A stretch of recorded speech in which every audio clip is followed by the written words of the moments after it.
Well,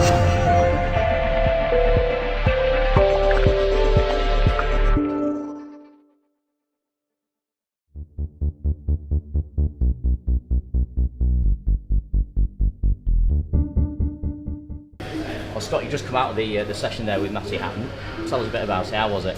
Well, obviously, as a Manchester lad, I grew up watching Matthew and his brother, and obviously I've mentioned before, like sparring with Matty Mainwaring and Matthew Hatton, who's taking Matty Pro. So to be in there today and getting in the ring and having a bit of a go on the pads, like absolutely buzzing. Like I'm proper made up. It was a surprise when we got here tonight that we were coming, and I'm absolutely made up and thankful to everybody what's let us have a go today.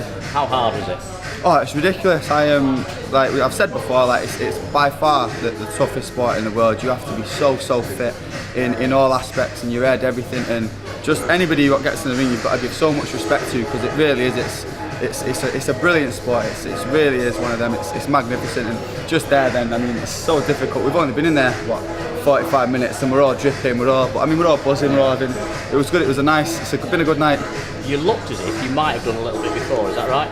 Yeah, I've sparred with Matty, like what I've said before. Like so, I say spar, I'd stand there and he'd hit me. But like I've enjoyed it. Like I said, I've grown up watching like the Hattons, lad Wayne Rigby and all Brody and the Farnells and all the great Manchester fighters, and now obviously we've got Khan and stuff. So it's Manchester sport, innit? I think we all love it. The MEN is one of the best places to go and watch boxing. So it is. It's been one of them things I've enjoyed since I've been a little boy. Chris, I was speaking to Matthew and I just said, tell us who stood out tonight in terms of the boxing ability, and you got mentioned. How does that make you feel? No, it's alright, doesn't it? I've been telling them I'm a tough lad, haven't I? So it's good. Is it something you've ever done before? I used to do quite a bit when I was younger. Used to do quite a bit of boxing, and a few of my mates are proper into the boxing, their dads. Can you not tell by his face? It looks like he's never been hit. Yeah, like sometimes I'll still go on the pads the odd time with my mates, so. It's one of them, when you do a boxing interview, you start thinking you're hard and you've done a bit. We're both pansies, we try and play football, we've got nothing.